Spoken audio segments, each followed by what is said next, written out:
Assalamualaikum warahmatullahi wabarakatuh. Bertemu kembali dengan saya, Faiza Hilmiyah, calon guru penggerak Angkatan 9 dari SMAS Muhammadiyah 3 Tulangan, PBGP Jawa Timur. Pada kesempatan kali ini, saya akan memaparkan koneksi antar materi modul 2.3, yakni mengenai coaching supervisi akademik. Sebelum itu, perkenalkan pembimbing kelas 206A, yakni Ibu Umi Kulsum SPD sebagai fasilitator dan Bapak Supriyanto MPD sebagai pengajar praktik. Tujuan pembelajaran khusus kali ini yakni calon guru penggerak menyimpulkan dan menjelaskan keterkaitan materi yang diperoleh dan membuat refleksi berdasarkan pemahaman yang dibangun selama modul 2 dalam berbagai media. Yang pertama, mengenai pemikiran reflektif terkait pengalaman belajar. Pengalaman atau materi pembelajaran yang baru saja diperoleh, yakni dalam modul 2.3 saya mempelajari coaching supervisi akademik. Dalam proses coaching tersebut, pertanyaan-pertanyaan reflektif yang dapat membuat coach melakukan metakognisi. Selain itu, pertanyaan-pertanyaan dalam proses coaching juga mendorong coach berpikir secara kritis dan mendalam yang bermuara pada coach dapat menemukan kekuatan diri dan potensinya untuk terus dikembangkan secara berkesinambungan atau menjadi seorang pembelajar sepanjang hayat.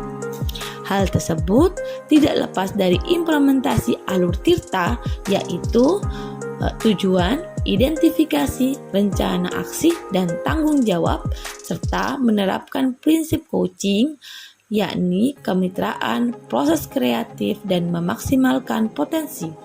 Hal tersebut juga didukung oleh kompetensi coaching, yakni presence atau hadir penuh, mendengarkan aktif, dan mengajukan pertanyaan yang berbobot. Dalam kegiatan supervisi akademik tersebut, terdapat 3 tahapan yang harus dilewati. Yang pertama, yakni pra-observasi atau perencanaan. Yang kedua, observasi atau pelaksanaan. Dan pasca observasi yang merupakan tindak lanjut dari proses tersebut. Hal tersebut bertujuan meningkatkan kualitas proses pembelajaran. Emosi-emosi yang dirasakan terkait pengalaman belajar. Yang pertama, khawatir. Saat baru mengetahui kegiatan tersebut, dalam model ini saya khawatir tidak bisa melakukannya dengan baik. Yang kedua, termotivasi. Namun setelah melakukan pembelajaran mandiri melalui eksplorasi konsep, saya mulai termotivasi dalam mempelajari dan mendalami materi pada modul ini. Yang ketiga, bahagia. Setelah mendapat pemahaman, saya bahagia ternyata saya mampu melakukan proses coaching bersama rekan calon guru penggerak dalam ruang kolaborasi dan demonstrasi konseptual. Yang keempat, bersyukur. Saya bersyukur mendapat pemahaman tentang materi ini. Saya bertekad untuk mengimplementasikan proses coaching dalam pembelajaran dan membantu rekan guru menemukan solusi atas masalahnya. Apa yang sudah baik berkaitan dengan keterlibatan dirinya dalam proses belajar. Yang sudah baik dalam proses ini, saya mampu berkolaborasi dengan rekan sesama calon guru penggerak dalam mempraktikkan proses coaching dengan menggunakan alur tirta dan prinsipnya, serta kompetensi coaching dalam ruang kolaborasi dan demonstrasi konseptual, baik berperan sebagai coach, coachee, maupun supervisor atau pengamat. Apa yang perlu diperbaiki terkait dengan keterlibatan dirinya dalam proses belajar? proses coaching dengan alur Tirta masih harus dilatih lebih banyak. Hal ini berkaitan dengan mulusnya percakapan untuk dapat memberikan pertanyaan berbobot yang terbuka dan menanggapi permasalahan coachee sehingga dapat membantu coachee dalam menemukan solusi dari permasalahannya secara mendalam dan menyeluruh. Keterkaitan terhadap kompetensi dan kematangan diri pribadi. Pertama, setelah saya mempelajari modul 2.3 coaching supervisi akademik, kompetensi saya mulai meningkat, ditandai dengan mampu melakukan proses coaching menggunakan alur Tirta, baik sebagai coach, coachee, maupun pengamat. Yang kedua, saat saya memperhatikan proses coaching, saya juga menerapkan prinsip coaching, di antaranya kemitraan, proses kreatif, dan memaksimalkan potensi. Percakapan dalam proses coaching telah saya lakukan secara dua arah.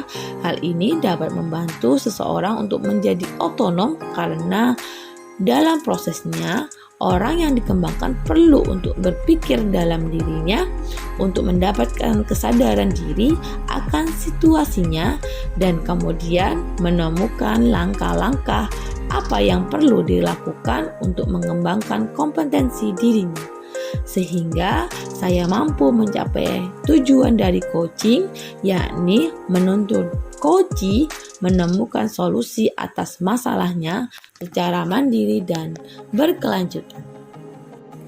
Yang kedua, analisis untuk implementasi dalam konteks calon guru penggerak. Memunculkan pertanyaan kritis yang berhubungan dengan konsep, materi, dan menggalinya lebih jauh. Bagaimana agar prinsip coaching dapat diterapkan dalam supervisi akademik di sekolah? Prinsip coaching dapat diterapkan jika kepala sekolah memiliki pengetahuan dan mau menerapkan coaching dalam supervisi akademik. Sehingga melalui supervisi akademik, potensi setiap guru dapat dioptimalisasi sesuai dengan kebutuhan yang nantinya dapat membantu para guru dalam proses peningkatan kompetensi dengan menerapkan kegiatan pembelajaran baru yang dimodifikasi dari sebelumnya. Mengolah materi yang dipelajari dengan pemikiran pribadi sehingga tergali wawasan atau insight baru. Keterampilan coaching perlu dimiliki pendidik agar menuntun segala kekuatan kodrat atau potensi agar mencapai keselamatan dan kebahagiaan sebagai manusia maupun anggota masyarakat. Proses coaching sebagai komunikasi pembelajaran antara guru dan murid. Murid diberikan ruang kebebasan untuk menemukan kekuatan dirinya dan peran pendidik sebagai pamong dalam memberi tuntunan dan memberdayakan potensi yang ada agar murid tidak kehilangan arah dan menemukan kekuatan dirinya tanpa membahayakan dirinya yang sesuai dengan pemikiran Ki Hajar Dewantara menekankan bahwa tujuan pendidikan itu menuntun tumbuhnya atau hidupnya kekuatan kodrat anak sehingga dapat memperbaiki lakunya.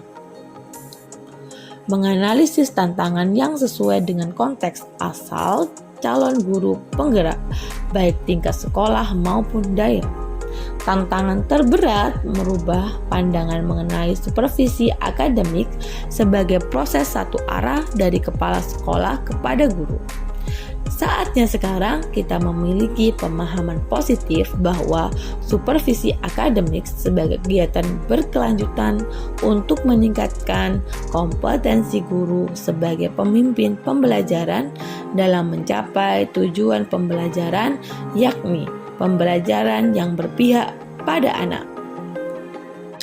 Sehingga tujuan supervisi akademik yakni pemberdayaan dan pengembangan kompetensi diri dalam rangka peningkatan performa, mengajar, dan mencapai tujuan pembelajaran. Supervisi akademik sebagai proses berkelanjutan dan memberdayakan. optimalisasi potensi setiap individu, memunculkan alternatif solusi terhadap tantangan yang diidentifikasi. Alternatif solusi yang dapat dilakukan adalah mengembalikan semangat supervisi akademik dengan melihat dan berpikir dengan menggunakan kacamata dan topi seorang coach, sehingga supervisi akademik sebagai proses berkelanjutan yang memberdayakan dapat tercapai. Melakukan sosialisasi pada saat rapat Dewan Guru dengan tujuan agar terjadi penyeragaman persepsi terhadap supervisi akademik. Memberikan contoh supervisi akademik yang sesuai dengan kacamata dan topi seorang coaching melalui media digital yang dapat diakses dengan mudah oleh para guru. Yang ketiga, membuat keterhubungan. Pengalaman masa lalu saya disupervisi oleh kepala sekolah dan pengawas sekolah merupakan proses yang bersifat satu arah dan menjadi sebuah tagihan atau kewajiban para pemimpin mengevaluasi para tenaga pendidik. Hal tersebut dilakukan tanpa menerapkan prinsip coaching, sehingga supervisi tidak menjadi proses berkelanjutan yang memberdayakan. Supervisi dilakukan tanpa pra-observasi dan pasca-observasi, sehingga terbatas pada pemberian nilai guru saja pada saat observasi. Penerapan di masa depan. Penerapan supervisi di masa depan haruslah memiliki tujuan untuk dapat meningkatkan kualitas pengajaran atau akademik guru. Saatnya sekarang kita mengembalikan semangat supervisi akademik, mula-mula dengan melihat dan berpikir dengan menggunakan kacamata dan topi seorang coach, sehingga supervisi akademik menjadi proses berkelanjutan yang memberdayakan. Konsep atau praktik baik yang dilakukan dari modul lain yang telah dipelajari. Modul 2.3 Coaching dalam Supervisi Akademik. Modul 2.1 dalam pembelajaran berdiferensiasi, murid dikelompokkan berdasarkan minat dan potensi dirinya. Begitu pula penerapan prinsip coaching. Coach menuntun coachee untuk mampu memaksimalkan potensi dirinya sehingga mampu menemukan solusi secara mandiri dan berkelanjutan. Modul 2.2 dalam pembelajaran sosial emosional terdapat teknik stop dan mindfulness yang dilakukan untuk memfokuskan pada situasi saat ini sehingga menuntun agar memiliki kehadiran yang penuh. Begitu juga dalam praktik coaching, diharapkan seorang coach mampu menerapkan teknik tersebut untuk dapat hadir penuh atau presence, sehingga dapat fokus menuntun coachee menemukan solusi dari masalahnya secara mandiri dan berkelanjutan. Informasi yang didapat dari orang atau sumber lain di luar bahan ajar PGP. Saya dapatkan dari Sari Oktavia Indah Permata, Bulan dari Wahyu, dengan judul jurnal Peran Kepala Sekolah dalam Coaching Model Tirta pada Pelaksanaan Supervisi Guru, Pedagogika, Jurnal Ilmu Kependidikan pada tahun 2022 yang berisi keberhasilan penyelenggaraan pendidikan sangat ditentukan oleh kemampuan kepala sekolah dalam mengelola semua sumber daya yang ada di sekolah. Tugas utama kepala sekolah sebagai pemimpin sekolah adalah menciptakan situasi pembelajaran yang kondusif sehingga para guru dan siswa dapat melaksanakan kegiatan pembelajaran dengan baik di lingkungan sekolahnya. Teknik coaching merupakan salah satu teknik yang tepat yang dapat digunakan dalam meningkatkan kemampuan guru dalam proses pembelajaran, karena coaching merupakan sebuah proses yang melibatkan manajer dan supervisor untuk menghambat terjadinya kesenjangan kinerja, kemampuan mengajar, memberikan pengetahuan, dan menanamkan nilai dan budaya kerja yang diinginkan. Coaching yang baik dapat menghasilkan kinerja lebih baik, kepuasan kerja yang memuaskan, dan meningkatkan motivasi. Sekian pemaparan saya mengenai modul 2.3 Coaching Supervisi Akademik. Semoga bermanfaat. Mari terus tergerak, bergerak, dan menggerakkan. Wassalamualaikum warahmatullahi wabarakatuh.